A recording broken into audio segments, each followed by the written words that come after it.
Hello everyone and welcome to another one of my videos, and as you can probably see, this is not an item from the 1920s or the 1930s. Big time departure today, but either way it's still something interesting and it has a good story attached to it, so I thought I'd just go ahead and make a really quick video. I just want to go ahead and preface this by saying that I'm a huge Star Wars fan. It was probably the first movie that I remember watching as a child.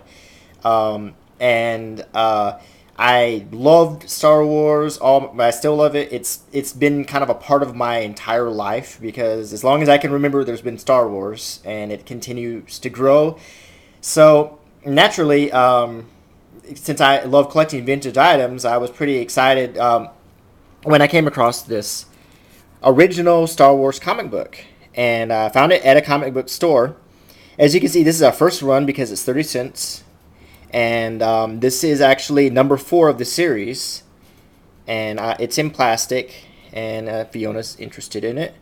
And so I think it was like $8 or something. It wasn't very much, but I went ahead and picked it up and kind of, decided that was probably going to be the only Star Wars original comic I would own. Well, anyway, on eBay, I found a gentleman who had for sale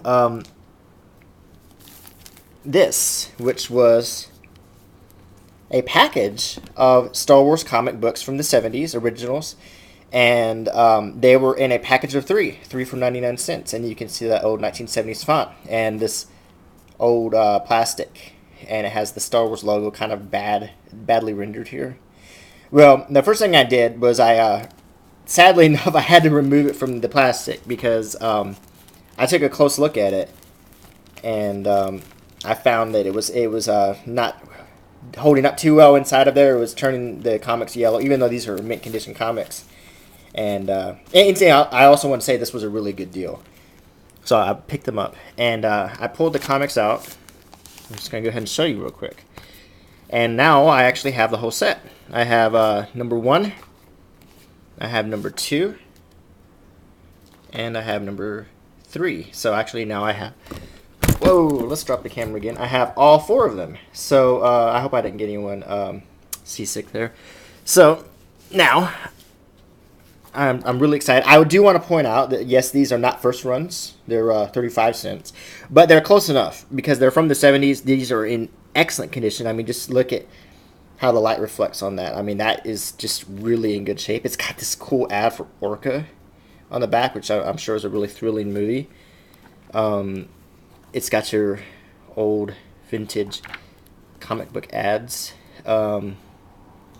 which I remember as a child. I mean, I always wanted these things, like the Switchblade comb, I mean,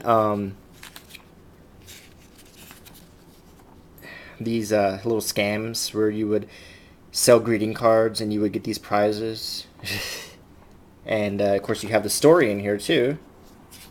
So wow, impossible, not for the super bodybuilding system. Yeah, right. Oh, you could get like Star Trek phaser set. I actually think I might have had one of those when I was a kid. It was probably like a hand-me-down or something, or inherited. But anyway, naturally, I'm not going to be sitting around reading these comics all the time because, I really want to, I'm going to go ahead and put them in plastic and take good care of them. So I do have a recent trade paperback that just has reprinted all the comics, so you can read them and not worry too much about destroying a vintage item. And I think this is pretty cool. And what's really kind of cool now is if you're a collector like me, you'll know that reading the comics, you can it has a little bit more backstory than that was in the movie. Some of these only turned out to be deleted scenes and so forth. And they've actually made action figures for every little scene and deleted scene and character. They've actually immortalized all of them in plastic. So anyway, I just thought this was kind of an interesting little short thing I wanted to show you, and a neat little find. And I kind of hate to throw this away, but I probably will. But so there you have it. My first, let's just say, my first Star Wars review for my fellow YouTubers out there who review Star Wars items, and I'm hoping to start doing that pretty soon, like action figures and stuff, in addition to my cool classic vintage reviews. So I hope you enjoyed this video, and subscribe and leave comments or whatever. Until my next one, bye.